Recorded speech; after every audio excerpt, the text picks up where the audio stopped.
From Hollywood, it's time now for...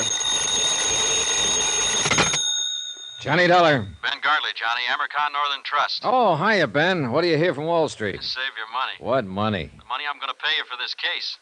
I've got a crazy one, Johnny. So naturally you thought of me. Nothing personal. Look, it's a trust setup. Cumulative endowment insurance rider. Big deal. Over $250,000, maybe $500,000. From whom to whom? From a Mrs. Ezra Gramley, widow, to her granddaughter, Susan. So? Mrs. Gramley owns the Flint Rock Ranch in Nevada. Never heard of it. Our representative out there is Jonas Parks. He's the president of the Flint Rock First National Bank. Never heard of it. It's a whistle stop about 20 miles from Las Vegas. That I've heard of. Parks started the deal rolling, and then he got cold feet, and now he's yelling for help. Thinks the old lady may be crazy.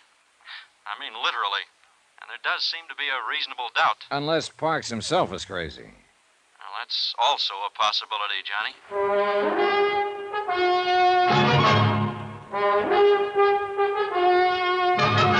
Tonight and every weekday night, Bob Bailey in the transcribed adventures of the man with the action-packed expense account. America's fabulous freelance insurance investigator. Yours truly, Johnny Dollar.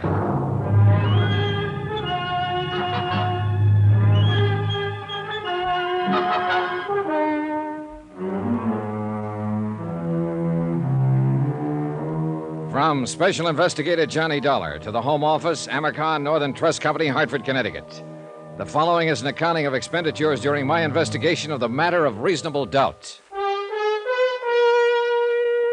Item 1, $154.40, transportation and incidentals, Hartford to Las Vegas, Nevada, where I checked into a hotel and then phoned the local office of a National Business and Credit Rating Bureau that my client retained on a permanent consulting basis. I asked for a rundown on Jonas Parks and got it. An A1 set of references. Parks had been a resident of Nevada for 32 years and president of the Flint Rock Bank for 17. He was regarded locally as a cautious investor, a prudent financial advisor, scrupulously honest, and as sound as a dollar. A silver dollar. Crazy? Hardly. Item 2, $32.50. Deposit and first day's rental on a drive-it-yourself hired car. Mileage, Las Vegas to Flint Rock, 23.6. Itemized building appraisal, Flint Rock. 3 bar casinos, all needing paint. 1 restaurant, 1 general store, barber shop, garage, welding shop, railroad depot, also needing paint. 4 dwellings, and of course 1 bank. Jonas Parks, president. What can I do for you, young fellow? Well, my name is Dollar, Mr. Parks, Johnny Dollar. I'm a special investigator for Amercon, and I'm here in regard to the Gramley Trust case. Oh, yes. Well, I'm mighty glad to know you, Mr. Dollar. And I don't mind telling you I'm glad you got here. Oh? Here, pull up a chair. Okay, thanks. Sit down. It's been a real odd day. Funny-looking clouds hanging off there toward the river. Yeah, I noticed them driving out from town. Storm clouds, that's what they are. This time of year? Son, in this neck of the woods, it can happen any time of the year. Cloudbursts come up just like that, and they're over just as fast. Uh-huh, that's very interesting. You're a hypocrite, young fellow. What makes you think so? You didn't come clear across the country to hear a dissertation on desert storms, so stop sitting there trying to pretend you're interested. Whatever you say, Mr. Parks. Matter of fact, you weren't even half listening to me. No, as a matter of fact, I wasn't. Well, what were you doing then? Looking you over, sizing you up. Come to any conclusions? A couple. Such as? Well, in the first place, I'm inclined to discard the theory that you're crazy. That what they told you in Hartford? Well, they figure one of you is, either you or Mrs. Gramley. They do, eh? And what is your second conclusion? That you were sitting there sizing me up. You're right. I was. Come to any conclusions, Mr. Parks? Yeah. One, Such as? that we'll probably get along together all right, you and me. Good. Then suppose we get down... The Gramley case. Oh, no wonder they thought what they did. Maybe they're right. Maybe we are crazy, both of us. Well, as I understand it, Mrs. Gramley wanted to set up some kind of insured trust for her granddaughter. You started the proceedings for her, and then stopped cold and called for help. Yes, that's about what happened. Well, why? Was she financially unable to carry out the deal? Of course she's able. I wouldn't need any outside help if that was the problem. She's been banking with me for mighty near 20 years. Then is she mentally incompetent? Sarah Gramley is as sane as... Well, at least I've always figured she was. But confound it, Mr. Dollar, there's something wrong out at that ranch. Oh, what do you mean? I don't know what I mean. Well, if you don't. I mean, it's mostly things you can't put your finger on. Little things that add up, finally. Add up to what? I don't know. It's just a feeling, kind of a... A hunch? Is that what you mean? Yes, if you want to put it that way. So I brought you clear out here from Hartford on a hunch. Go ahead, say it. Relax, Mr. Parks, relax. I've had hunches of my own. And sometimes the horse is one. But I don't even know why I think something is wrong. All right, what's the setup out there at the ranch? What's the background? Mrs. Gramley is a widow. Her husband died about 14 years ago, and she stayed on afterward and ran the ranch. Of course, her son Ed and his wife were there with her until 3 years ago and done most of the work. And they moved out 3 years ago? No, they were killed in an automobile accident. This girl, Susan, that Mrs. Gramley wanted to set up the trust for, is their daughter. She's going on 17 now. Then the two of them live there alone. No, there's another couple, Walter Gramley and his wife, Hilda. Walter's Mrs. Gramley's nephew. Sort of manages the ranch. Does a pretty good job of it, too. Mm-hmm. Then that's the whole family. Mrs. Gramley, her nephew Walter and his wife, and her granddaughter Susan. That's the family, for better or worse. Mr. Parks, do you even have any idea as to what might be wrong? Not the slightest. You're on your own, son. Well, how did this trust business start? How did it come about? Miss Gramley came into town one day about 2 months ago and sprung it on me out of a blue sky. First time she'd been in town in nearly a year. Did she say why she wanted to set up the trust? No. She says it was nobody's business but her own. She's changed a lot in the last year. She's not herself anymore. And the trust was intended in its entirety for her granddaughter Susan. That's right. Within the next 3 years, she wanted the whole estate transferred to the girl. Did Susan know about it? According to Mrs. Gramley, nobody knew about it, and she didn't want anybody to know. All right, then. You started the ball rolling, and then you stopped it. Her nephew, Walter, came in to see me last week. He knew something was up, and there was no use trying to lie to him. When I told him what she was doing, he said that she would never go through with it. So? Oh, I went out to the ranch to see her, laid all the cards on the table. I told her what Walter'd said. Oh, what was her reaction? She said maybe he was right. Maybe she wouldn't go through with it. Then she started rambling, not even making sense, talking about the auto accident and her son's death. But before I left, she told me again that I should keep pushing the trust, get it set up. So you called for help?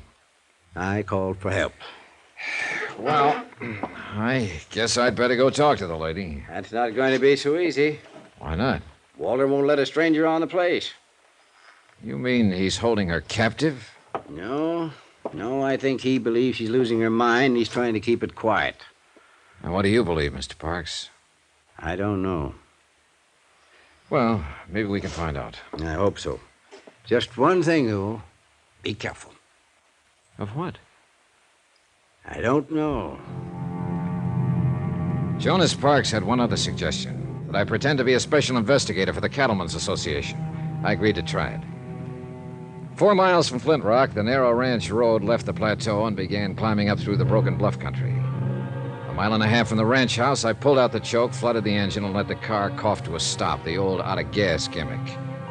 And about 10 minutes later, I was wishing I'd thought of some other plan.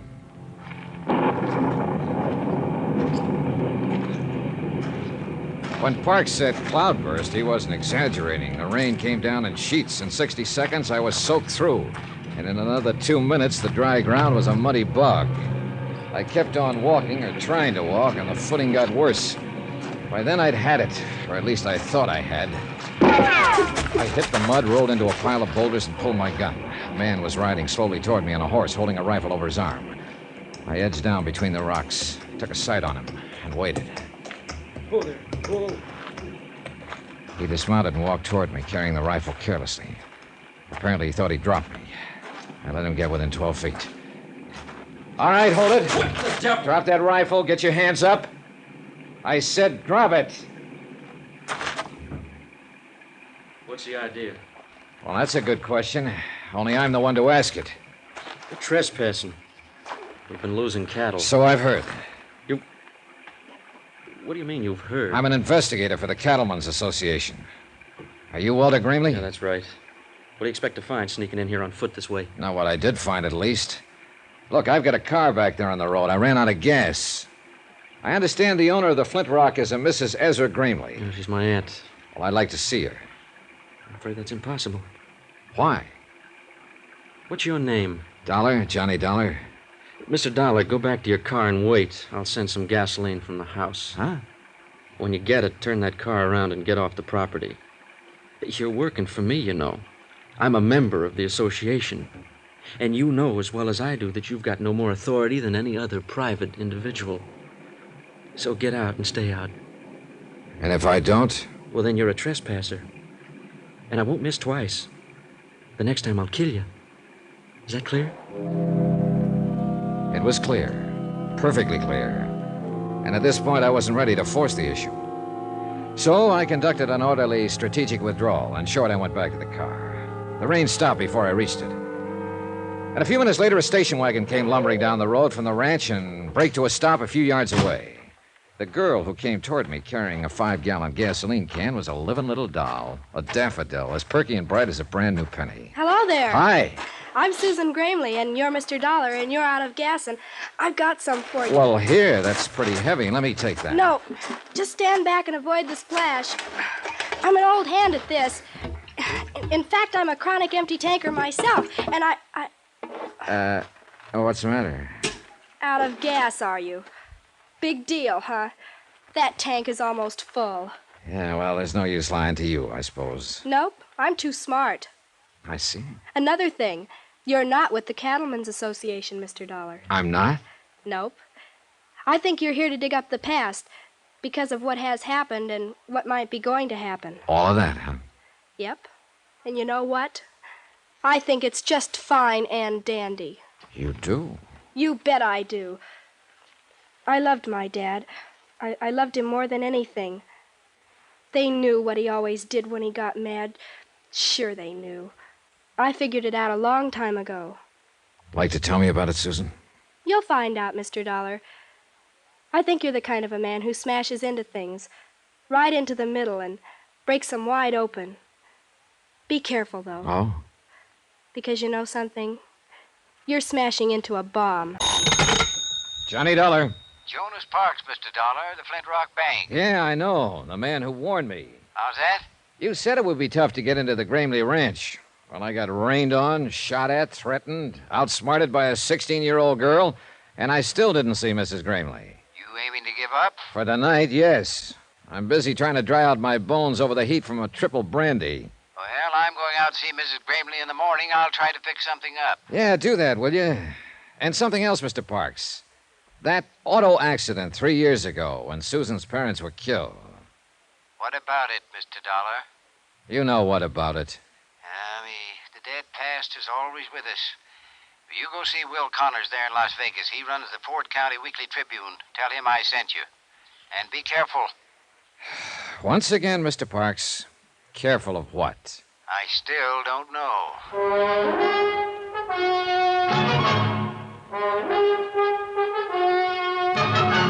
Tonight and every weekday night, Bob Bailey in the transcribed adventures of the man with the action-packed expense account, America's fabulous freelance insurance investigator. Yours truly, Johnny Dollar.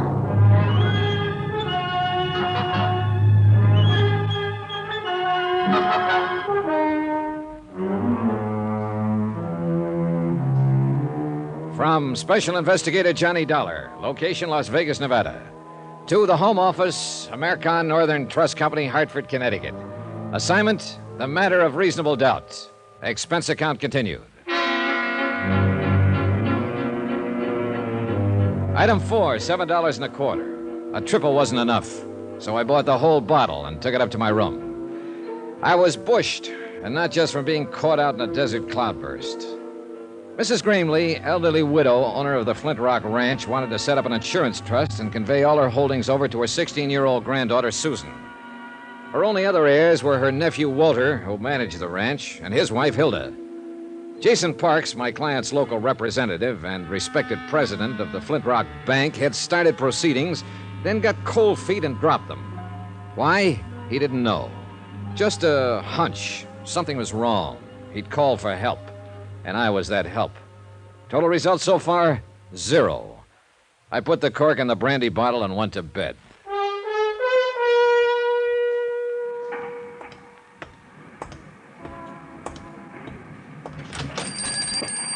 I'll be with you in a minute, young fellow. No hurry. The Weekly Tribune, like 1,000 other weekly tribunes across the country. Not competing with the big dailies, not even trying to. Printing the little things, homey things, and hanging on. One-man office, editor, publisher, reporter, proofreader, and at the moment, linotype operator. A guess, of course, but the man at the linotype looked as though his name just had to be Will Connors. My name is Will Connors. What can I do for you? I'm Johnny Dollar, Mr. Connors. Jonas Parks out at Flint Rock suggested Yeah, Jonas called me this morning, said you'd probably be in. Glad to know you. Thanks. Same here. He said you'd most likely be asking all sorts of crazy questions, and I was to, well... Humor me? Well, you might put it that way. Said I was to answer them if I could. Did Mr. Parks tell you who I am? Nope.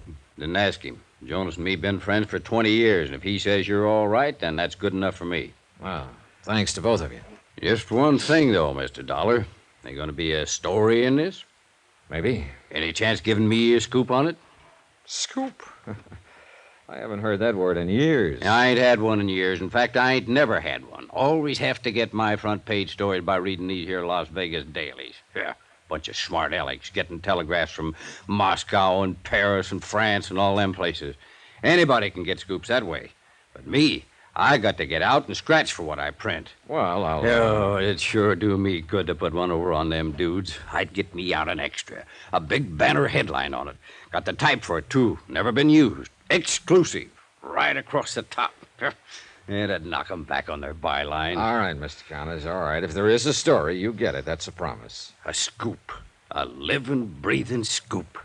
Doggone. Yeah. Now, about the questions... Yes, sir, young fella. What do you want to know? Anything you can tell me about Mrs. Gramley and the Flint Rock Ranch? Mrs. Gramley? Well, now, there is a woman for you, son. They don't make that kind these days. Noticed any change in her lately? Well, I wouldn't want this to go any farther. I understand. And I guess it depends on what you mean by lately. I ain't seen her but twice in the last year. They don't allow no visitors out there anymore. So I found out yesterday her nephew took a shot at me with a rifle. You don't say. My, they are getting clannish. Do you know of any reason for him acting that way? Yeah, there's something funny going on out that ranch. What, for instance? Couldn't say. But like I was telling you, I've only seen her twice, and she was different somehow. It was like she was, well, breaking up, sort of. Scared of something? Maybe. I don't know. Of a nephew by any chance? Walter? Well, I'd say he acts about as scared as she does, or as upset, at least. Maybe they're both scared of something. What about the granddaughter, Susan? Is she scared, too? Not that one. Oh, she's strange enough, all right. But the old Nick himself wouldn't scare her none. What do you mean she's strange enough? You met her, Mr. Dollar? For about 3 minutes yesterday afternoon. That's long enough. How'd she strike you? Well, it was one of the most honest kids I've ever met. Or else the cleverest. Yeah, that's about the size of it. Which do you think? Beats me. I've known her since the day she was born. Yes, sirree, it's quite a family, including that fancy wife of Walter's. Hilda? What about her? Well, let's just say she's too much for him. You follow me, son? Yeah, I think so. Well, they're all worried. They're on edge. Either about the same thing or different things. They're pushed. They're driven. You can feel it. There's a pressure out there, and anything can happen. Maybe it already has. Maybe it happened 3 years ago. What do you mean? There was an auto accident 3 years ago, and Mrs. Gramley's son and his wife, Susan's parents, they were killed in it. Well, I've got the morgue files here. I wrote it up pretty complete when it happened. Yeah, I'll want to look through those files later. But right now you want the story behind the story. If there is one. Well, if there is, I don't know it. I think you would, if anybody would, being a newsman. Well, as far as I know, it was just an accident. Well, how'd it happen? Well, it was on the road to the ranch, up there where it winds through the bluffs. It was raining, pitch black. There'd been an argument back at the house. Well, they had a lot of arguments, I guess. But anyway, Hilda got mad and left, and took her car and headed for town. And a while afterward, Ed had all he could take, and he run out, too, and jumped in his car. Susan tells me that was a habit of her father's whenever he lost his temper in an argument. Yeah, he'd always get in his car and drive like a demon till he got over it. She also made a kind of a strange remark. She said they knew about it. Now, what do you mean by that? Well, I guess you'll have to ask Susan what she meant. All right. So Ed jumped in his car that night. Yeah, and Mary went with him, trying to calm him down, I guess. So he come around that curve. He must have been doing 60, skidding, half out of control. And there was Hilda's car parked on the curve right square in his headlights. Just smashed right into it at full speed. Both cars rolled over the bank, caught fire, and burned up. Him and Mary were dead before the car stopped. How did Hilda get out of it? She wasn't there. She had a flat, left her car parked, and started back on foot. I see. She was lucky, that's all. She sure was, Mr. Connors. Real lucky. I took a back file of the Tribune into the outer office and went over the news stories on the deaths of Ed Gramley and his wife. I found nothing that Will Connors hadn't already told me. Shocking loss, fine people, sudden accident. I kept hanging up on that word, accident. I kept wanting to put a question mark after it. I was so absorbed I didn't even notice her come in until she spoke to me. Hello, Mr. Dollar. Well, are you following me, Susan? Nope. Got some copy for Mr. Connors. I write articles for him sometimes. You know, clever kid and all that sort of. I see you took me seriously. How do you figure? You didn't close that paper fast enough. Now, why would an investigator from the Cattlemen's Association be interested in an auto accident 3 years back? Suppose you tell me. Because you're not an investigator for the Cattlemen's Association. Who are you, Mr. Dollar? I've got half a notion to level with you, Susan. Then I'll go the other half by leveling with you. Aunt Hilda called the association office in Reno this morning. They said they never heard of you. Imagine that.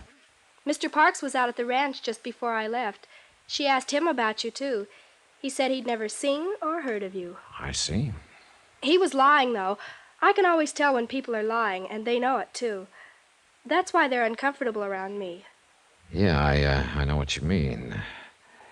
Hey, look, Susan, did Mr. Parks talk to your grandmother? No. He was supposed to arrange for me to see her. About the accident? Maybe. I'm not sure yet. I'm shooting in the dark. Oh, it's time somebody did. Where are you staying, Mr. Dollar? At the Carmen Manor. Okay. I'll get it set up and call you there later. Get it set up? Sure. Fix things so that you can get in to see my grandmother. That's what you wanted, doesn't it? Well, all right. I went back to my hotel room and settled down to wait. If a 16-year-old kid could manage what a bank president couldn't, then me for the juvenile league. What happened a couple of hours later, though, wasn't exactly juvenile. Yeah, come in. Hello? Wow. You busy, Mr. Dollar? Not too busy. Come in. Thanks. I don't believe I'm Hilda Gramley. I imagine you've heard of me during your cattle investigation. Well, somehow you don't seem to fit with cattle. A compliment? Observation. What do I fit with? I don't know yet, Mrs. Gramley. Hilda. Now I'm beginning to know.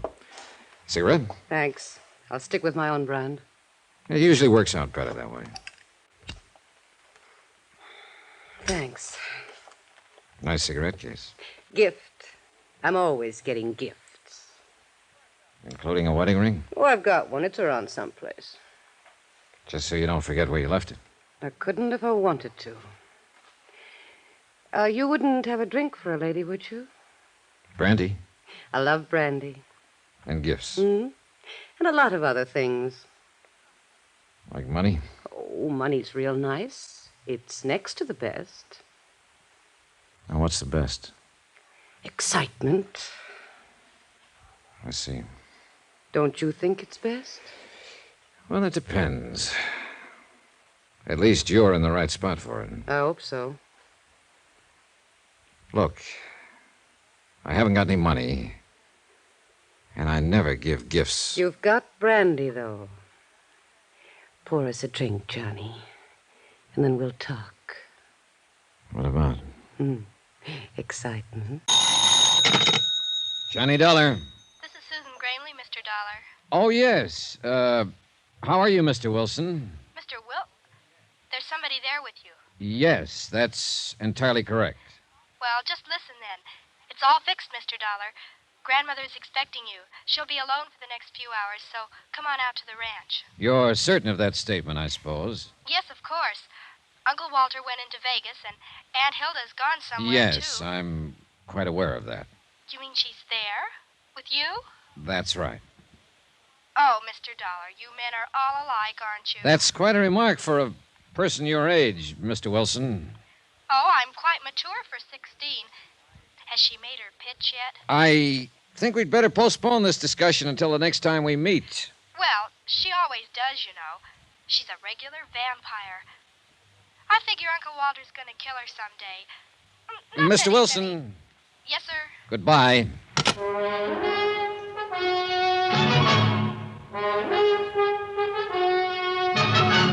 Tonight and every weekday night, Bob Bailey in the transcribed adventures of the man with the action-packed expense account, America's fabulous freelance insurance investigator. Yours truly, Johnny Dollar.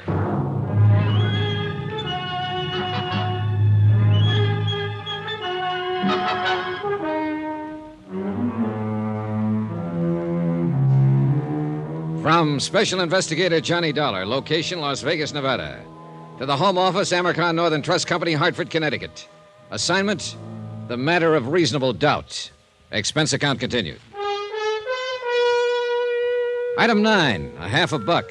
Tip to the hotel bell captain to call a taxi for Hilda Gramley and to wave goodbye to her as she drove away. I do not include the 6 brandy she guzzled. Those are on me. Of course, she had knocked on my door uninvited, so that made it her party. But still, it was my room, so that made her my guest, so... forget it. The whole thing left me too confused to itemize it. She'd obviously come on a fishing expedition. The fish, information. Bait, the usual, but nicely designed. Results, none on either side. What had started out as a trust case had turned into a snipe hunt. I was in over my head, floundering, and I needed some good, buoyant answers. I was hoping Mrs. Gramley herself could supply a few of them. I'm very glad to meet you, Mr. Dollar. Sit down. She wasn't young, and she wasn't beautiful anymore, but she had been once. She still had some of that assurance and authority that beauty always gives a woman. She seemed a little uncertain, a little harried, maybe, but underneath it, just as tough as an old field boot. I think you'd better leave us alone now, Susan. Okay, Gran. If she starts using her brass knucks, give a whistle, Mr. Dollar. I'll rush in and save you. Thanks, I'll remember. Oh, she's a brash little flibberty-gibbet. And you love the dickens out of her, don't you? Love? Oh. Yes, I do love the dickens out of her, Mr. Dollar. Is that what you came out here to find out? No, I knew that already. Otherwise, you wouldn't have wanted to transfer all your holdings to her. How did you know about that? Just who the devil are you, anyway? Seems to me Susan was pretty vague on that score. She had to be. She doesn't know. Then why did she think I ought to see you? Oh, she decided I looked honest. Claims she's got a knack for that sort of thing. As a matter of fact, she has. And also, she loved her father and mother. What do you mean by that? Mrs. Gramley, I'm here because your friend, Jonas Parks of the Flint Rock Bank, sent for me. What? I'm a special investigator for the Amercon Northern Trust Company of Hartford, Connecticut. Why, Jonas didn't say anything to me. He hasn't had a chance. He intended to when he was here this afternoon, but you were too ill to see him. Ill? I didn't even know he was here. Your nephew and his wife did. He talked to them. Tell me, Mr. Dollar, just why did Jonas send for you? Because he thought you might be losing your mind. Oh, he did he? Huh. Are you? Well, if you thought so, you wouldn't have said it so bluntly. Right. I don't think so. Well, what made Jonas think it? You asked him to set up an insurance trust for the benefit of your granddaughter, Susan. Apparently, the intent was to convey your entire estate to her over a period of 2 to 3 years. What's so crazy about that? Nothing at all, so far as that part of it was concerned. But it didn't stop there. After he got the proceedings started, you turned skittish on him, started to flutter. Well, Jonas is a fool. He is not a fool, and you know it. He's been your friend for 20 years. He's completely trustworthy, conscientious, and he has your best interests at heart. Huh. How much is he paying you to say things like that? Nobody is paying me but the Amercon Trust Company, and furthermore, you know it. All you're doing is trying to dodge the issue. Young man, I'm not accustomed to being talked to this way. Then you can look at it as a refreshingly novel experience. You sound like Susan. And an experience you don't entirely dislike. Presumptuous whelp. Maybe. Are you married, Mr. Dollar? No. What a pity I'm not 30 years younger. What a pity I'm not 30 years older. Oh, thank you, sir. And now let's stop scratching each other's backs and get to the point. All right. Jonas is a fine man. No doubt he did have reason to get upset. These past months have been... Well, I suppose I haven't seemed like myself at all. Why is that? Oh, you're like a bulldog with a bone, Mr. Dollar. Careful how you talk about your might-have-been lover. What has been wrong these past months? Maybe I am losing my mind. Because actually, nothing has been wrong. I don't agree. I think something is wrong right now. Then why don't you tell me about it? All right, I will. Apparently I'll have to if we ever expect to get anywhere. All right, some months ago you stopped going into town, stopped having visitors. Then you decided to get rid of your estate, turn it over to Susan. When your nephew, Walter, heard about it, he implied to Jonas Parks that you were losing your mind. Then you yourself started to back down on the idea. Why? Was Walter putting pressure on you? Not exactly. What were you scared of, Mrs. Gramley? It's got something to do with Walter and Hilda, right? Sit down. Almost a year ago, I discovered that the two of them were stealing me blind. Tampering with the ranch accounts, forging signatures, all sorts of ways. Why didn't you take it to Jonas or to the police? Because I didn't believe it at first. By the time I was absolutely sure, they'd cut the ground out from under me. So you tried to convey the property to Susan secretly?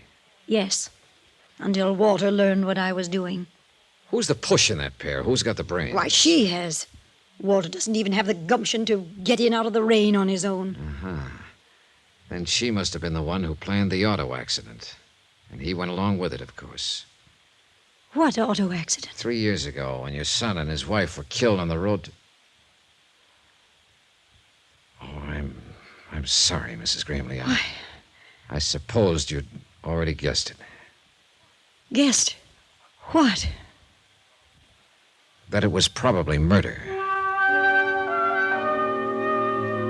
An old lady, tired and lost, seeing herself surrounded by enemies, living in fear. But she at least knew one thing, that she wasn't alone now, that somebody else believed her and was on her side. Don't worry about her, Mr. Dollar. She'll be all right. Well, she had quite a shock, Susan. She had to know sometime. Oh, it's not a matter of no, exactly. It's only suspicion. All right, you go to your church and I'll go to mine. But I know Walter and Hilda murdered my parents. And I think you know it, too. Well, call it a real strong suspicion, then. So what are you going to do about it? What do you suggest I do about it? Advise my elders? I'm only a helpless young female. You're about as helpless as a mongoose with a cobra. Flattery? No, just a statement of fact. Say, look, what do you think they've been doing with the money they've cheated your grandmother out of? Oh, that's easy. Uncle Walter gambles. And gambles and gambles. And loses and loses? Uh-huh. He's not real bright, you know. Where does he do this? Different joints in Vegas? Oh, just one, mostly. A club called the Lead Balloon, and the name figures. Any special reason he hits that particular club?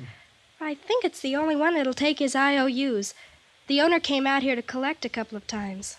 Happen to know his name? Sure, I got big ears. His name is Deuce McCoy. Deuce McCoy, the Lead Balloon. And the rest of the dough, Hilda. She's what's known as a luxury dame, Mr. Dollar. Yeah, so I gathered. I'll bet you gathered. Oh, relax, will you? I'll send you out of the room. Yes, sir. Does she run around with other men? Oh, Mr. Dollar. All right, then. Do you happen to know any of them? Nope. I've managed not to, but it hasn't been easy. One or two, or does she play the field? I wouldn't know, but she's always getting gifts from somebody. Oh, she's a real cool operator. But of course, you know that, since you've been one of her victims. How would you like to get spanked? I don't know. I've never been. But I can quote you all kinds of psychology about it. Take, for instance... Never mind. Good night.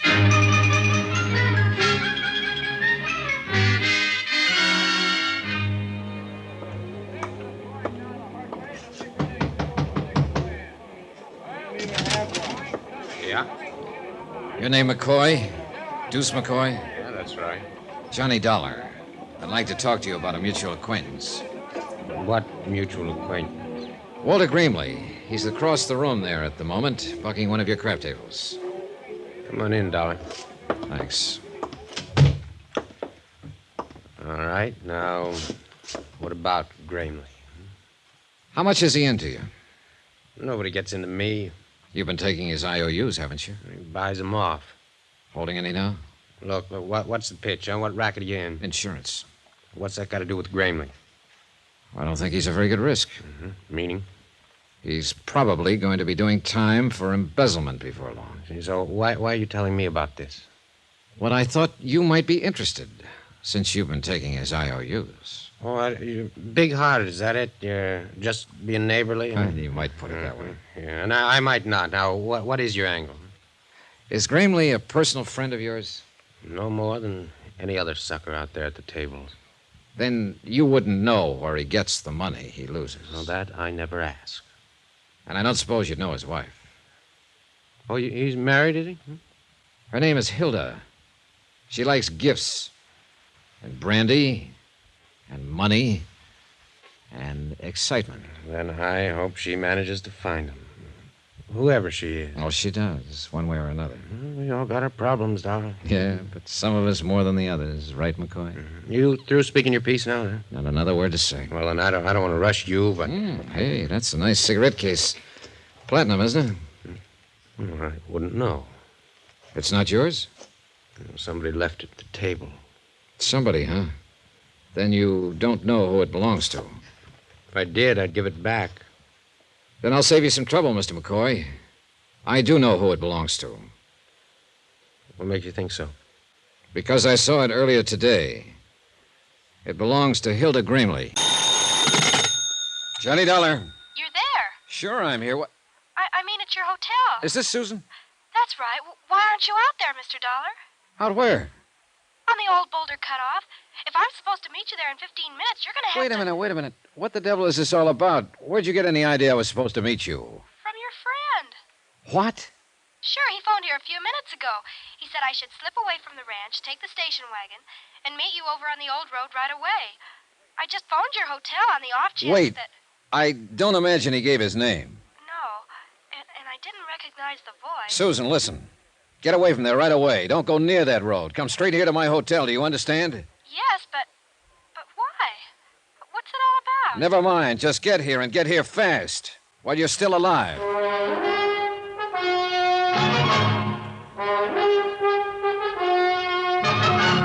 Tonight and every weekday night, Bob Bailey in the transcribed adventures of the man with the action-packed expense account, America's fabulous freelance insurance investigator. Yours truly, Johnny Dollar.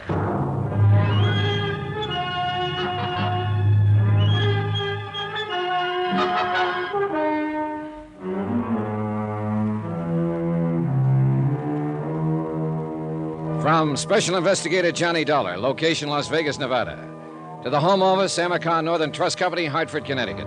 Assignment, the matter of reasonable doubt.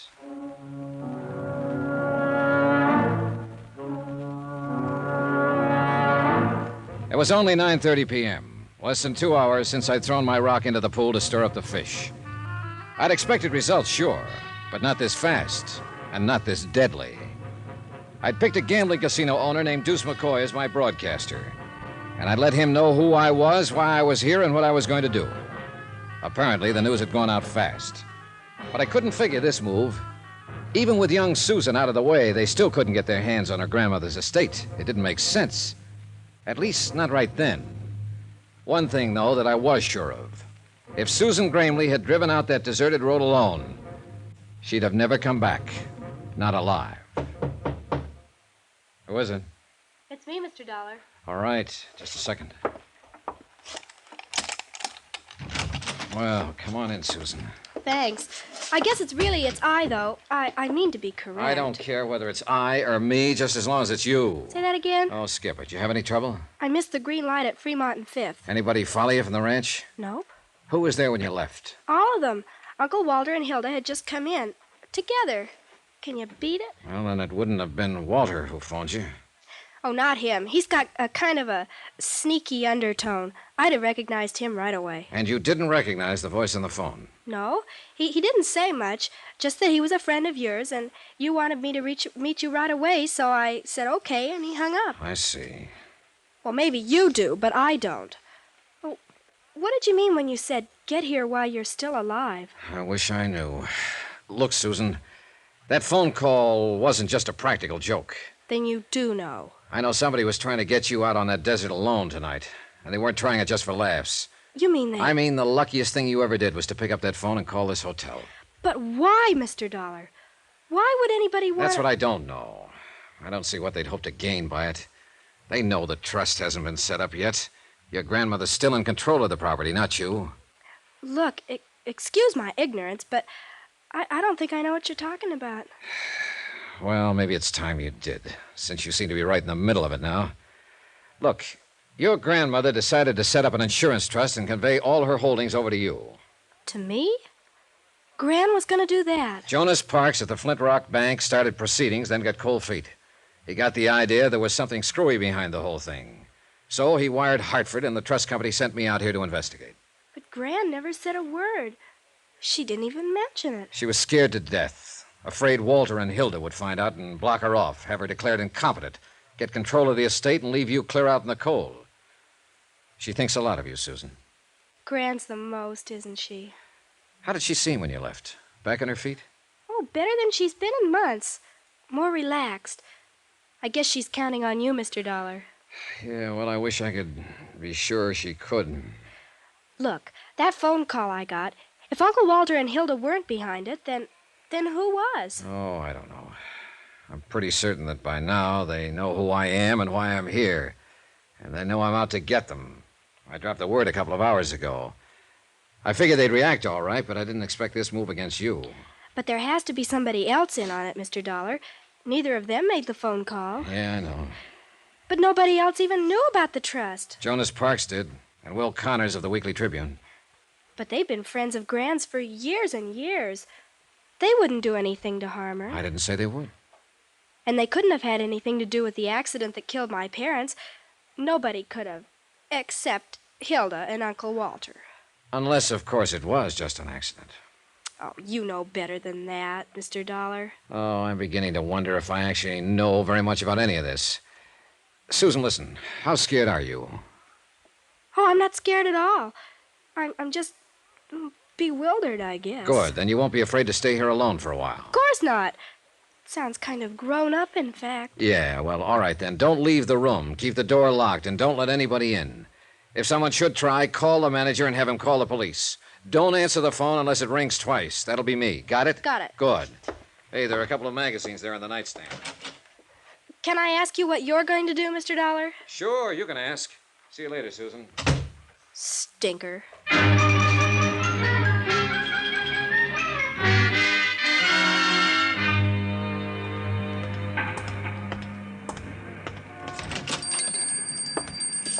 Evening, young fella. Kind of hoping you'd drop around. Wasn't sure I'd find you here, Mr. Connors, this time of night. Oh, the paper comes out tomorrow, Mr. Dollar. Oh, sorry, I didn't know. I always stay around late the night before press day, just in case a big story breaks. Sure. Got to be here, you know, to break down the front page and remake the galley and all. Them's technical terms, of course. Oh, I see. Yeah, I was kind of hoping you might have a story for me by now. Maybe that scoop we was talking about? Nope, not yet. Well, I can hold the press until 9:30 a.m. in the morning, but that's the last doggone final 0 hour. And a minute later, come calamity, cataclysm, or high water, the Tribune has got to roll. Yeah, sure. Well, maybe you'll have your scoop before 9:30, Mr. Connors. You mean you're working on a clue? Check. Hot dog. Yep, you said it. You getting close to the denouement? To the what? Denouement. Yeah, that's a technical word. That's when the detective always pounces. Oh, yeah. Well, I'm not about to pounce at the moment, Mr. Connors. Yeah, well, keep your voice down, son. Why? There's nobody else here. You never know on this kind of a case. Well, let's take a chance. All right. I'm game if you are. Good. I've got a couple of questions I'd like to ask you. Shoot, son. You know anything about a gambler named Deuce McCoy? Owns the Lead Balloon Casino over across town? Well, I know who he is, all right. He don't own it, though. He just runs it for a syndicate. Works on a salary, you mean? Salary and percentage, I reckon. He ain't getting rich on it, though. Not the way he lets it get away from him. On what? Just 2 words, son. Women. Hilda Gramley wouldn't be one of them, would she? Well, it's a new one on me if she is. Of course, you live and learn. Yeah, you sure do. Yeah, and be right cozy if something like that was going on. Her husband spends half his time in McCoy's place. Yeah, I know. You figure Deuce McCoy's tied in on this Gramley thing? I don't know. You want to do me a favor, Mr. Connors? Well, just sing it out, young fella, with the scoop. Well, listen, young Susan Gramley is in my room over at the hotel. You don't say so. Well, but Never mind, it's a long story. I hate to have her there alone. So how about going over and babysitting for a while? Sure, I'd be glad to. All right, I'll phone her first so she won't lay you out with an ashtray. And I'll keep in touch with you. If there's a story, you'll get it. Meanwhile, clam up. Right. I'll see you later. Yeah, do you pack a gun, Mr. Dollar? Sometimes. Why? Deuce McCoy does, too. All the time.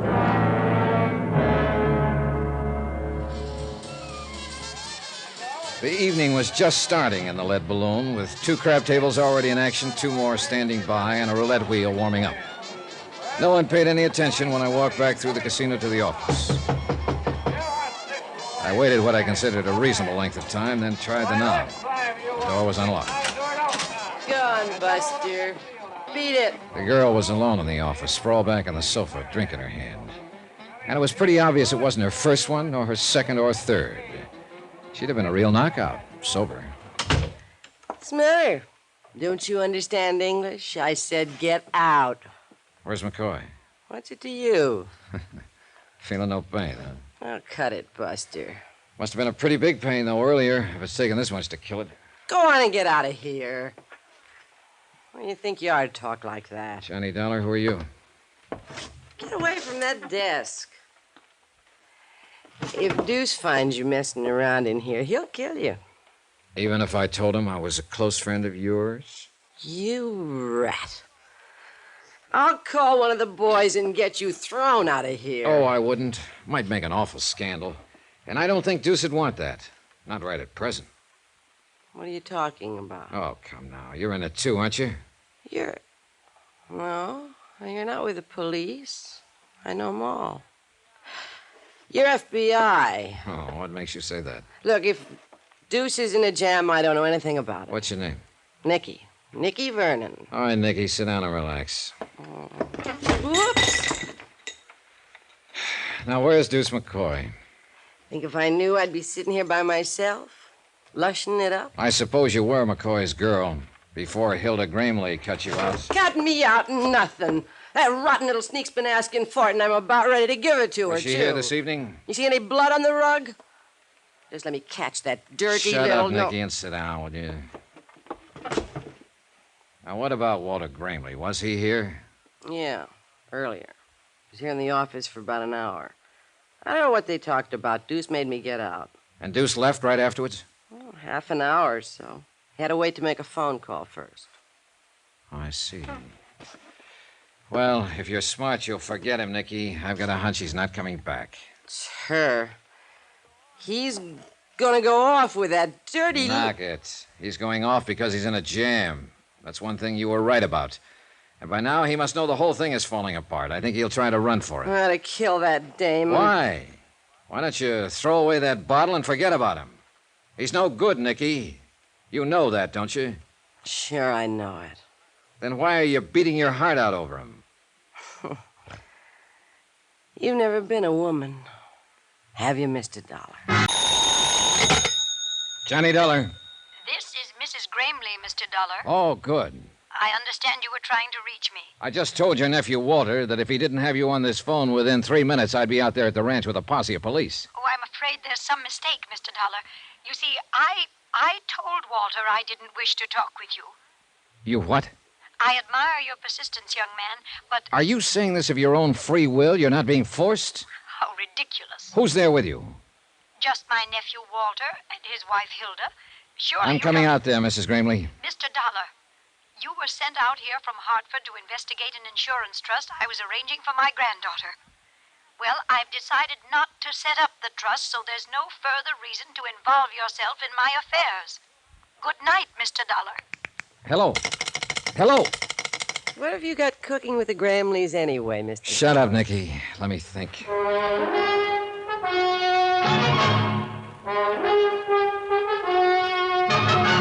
Tonight and every weekday night, Bob Bailey in the transcribed adventures of the man with the action-packed expense account, America's fabulous freelance insurance investigator. Yours truly, Johnny Dollar.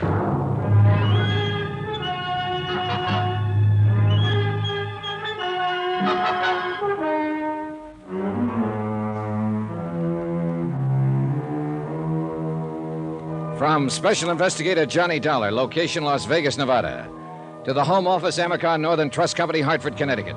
Assignment, the matter of reasonable doubt. Expense account, final page. Item 12, 75 cents. I had a pint of black coffee sent in for Nikki Vernon, girlfriend of missing casino operator Deuce McCoy. She'd been overworking a bottle of scotch, and I figured the coffee would help clear the fumes. And it might have, if she'd drunk it. No, take it away. I don't want any coffee. I couldn't figure that phone call from Mrs. Gramley. She knew her nephew and his wife had been stealing from her. That's why she'd started to set up the trust to save the estate from them and turn it over to a young granddaughter, Susan. And she knew also, App told her, that Walter and his wife had probably contrived the auto accident that had killed Susan's parents. And yet now she seemed to have reversed her whole attitude. Maybe Jonas Parks had been right. Maybe there was a reasonable doubt as to her sanity. Maybe a lot of things. But all of the answers were out there at that ranch. She's to blame for it. Things were all right with Deuce and me till she came messing around. If it hadn't been Hilda, it would have been somebody else. A whole lot you know about it. Oh, why don't you drink some of that coffee, Nicky? I don't want any coffee. Okay, suit yourself. Go ahead and enjoy your broken heart, then. Kill the rest of that bottle if that's what you want. Cry up a storm. Live it up. Wallow in it. I'll get that dame. It's the last thing I ever do. For what? You ought to thank her for getting that rat off your neck. What'd you have to turn him in for? Deuce never did anything to you. He never had the chance. Well, what's he supposed to have done that's so horrible? It's more what he tried to do. Oh, sure. You happen to know young Susan Gramley? Yeah, I've seen the kid. Why? Well, your lover boy phoned her out at the ranch earlier this evening, disguised his voice, said he was a friend of mine. He tried to get her to meet him on the old Boulder Cutoff out in the middle of the desert. If you think Deuce would try to date up a 16-year-old kid, you're crazy. Nicky, I think he was going to kill a 16-year-old kid. It's her fault. Hilda Gramley. She and her sneaky little henpecked husband got Deuce mixed up in something. I don't imagine he was very hard to mix. That dame's been asking for it for a long time. Yeah, I know, and you're about ready to give it to her. Well, forget it. Sober up, find the nearest exit, and then run like the devil. I want Deuce. So do the police. And they're the ones who are going to get him. They're covering the airport now, the depot, all the highways. Vegas is a tough town to get away from. He hasn't got a chance. It's just as much your husband's fault. Why didn't he keep her at home? Why didn't he... Oh, for the love of... You keep on playing that same old record, you're going to wear a groove right through your brain. Maybe so. Now, look, I got things to do. Are you going to be all right here alone? No, I'm just fine. I never felt better in my life. Then you've already got it halfway made. So why don't you double up and get even? Try some of that coffee. You're a real busy guy, Mr. Dollar. You put the finger on a man with one hand, and at the same time you try to sober up his girl with the other. Sure. And if I had a broom, I'd sweep the office. Well, then why don't you go be busy someplace else? That's exactly the idea. All right, kid, you're on your own. Good luck, Nicky. Good luck? Huh. What do you care what kind of luck I have? Oh, I don't know. I picked up my car and drove out across the desert toward the Flint Rock Ranch. I couldn't quite imagine Mrs. Gramley being intimidated. The idea of Walter and Hilda standing over her, holding a gun at her head and making her say things against her will was pretty unbelievable. Faced with a threat like that, she'd probably say, shoot and be blasted. It just didn't make sense. Apparently, she really had reversed her field. But I had to hear it from her face to face.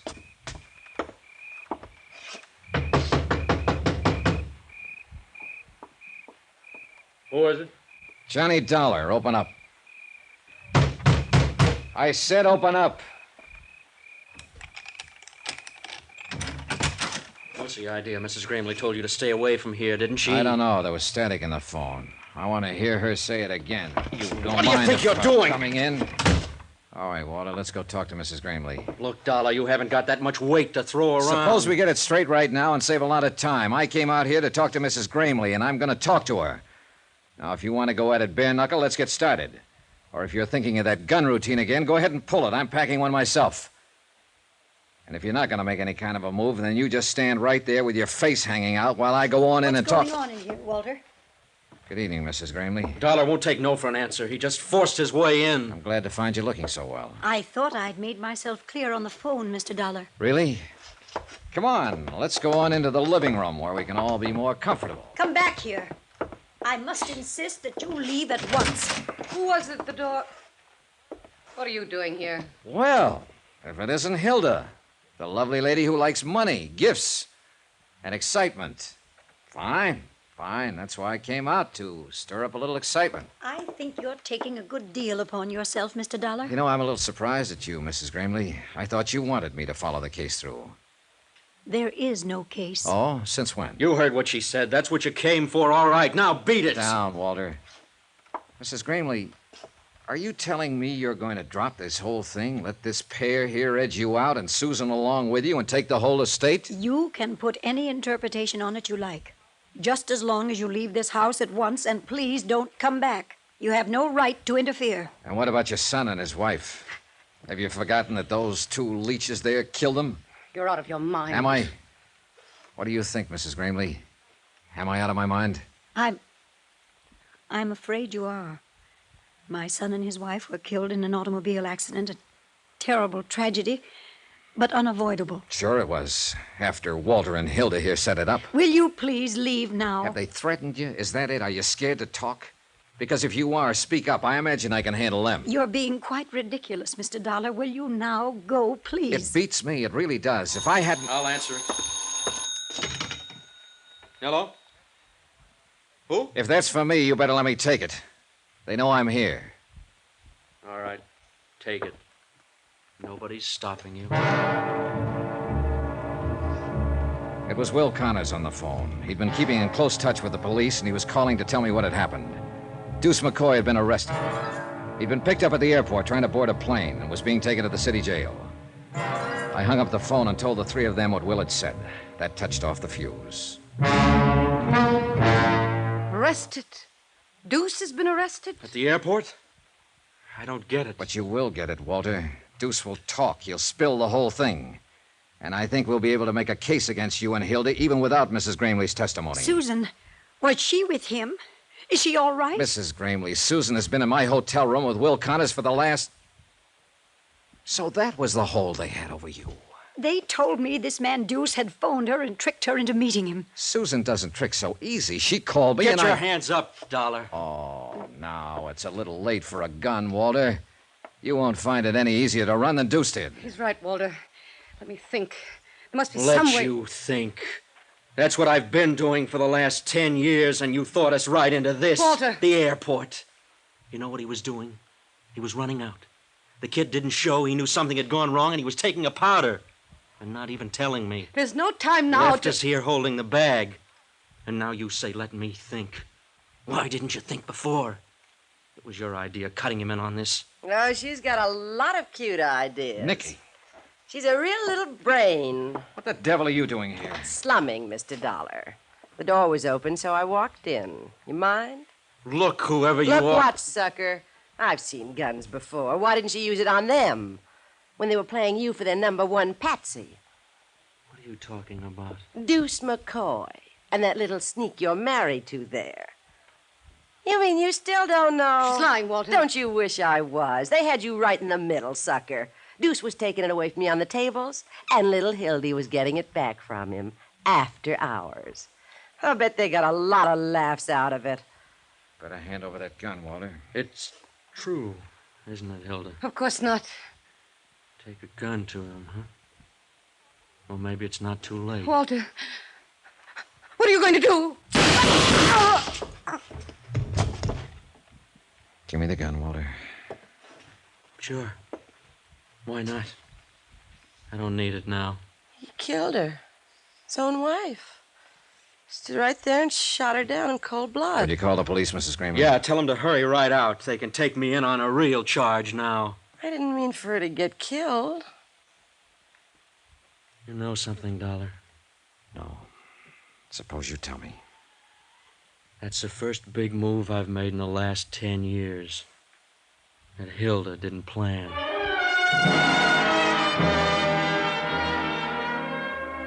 Expense account item 14, $305.20. Hotel and incidentals in Las Vegas and transportation back to Hartford. Expense account total, $596.45. End of account. Remarks? Well... I can't figure out why she had to go messing around that way when she already had a man of her own, her husband. course, it didn't amount to much, but not many men do. What you expect to find in this world? Pearls in all her oysters? A turkey in her soup? Well, that was Nicky, and that's the report. And that's life. Come to think of it, though, what isn't? Yours truly, Johnny Dollar.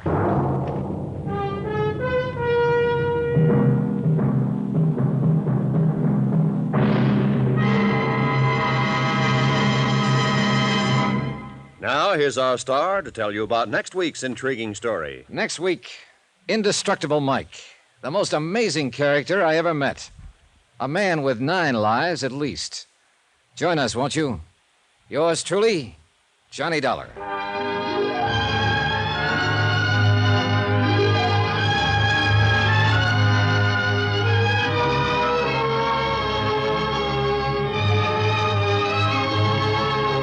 Yours truly, Johnny Dollar, starring Bob Bailey, is transcribed in Hollywood. Written by Les Crutchfield, it is produced and directed by Jack Johnstone. Heard in our cast were Susan Whitney, Richard Crenna, Jeanette Nolan, Forrest Lewis, Inga Adams, Paul Richards, and Gene Tatum. Musical supervision by Amerigo Marino and Carl Fortina. Be sure to join us on Monday night, same time and station, for another exciting story of yours truly, Johnny Dollar. Roy Rowan speaking.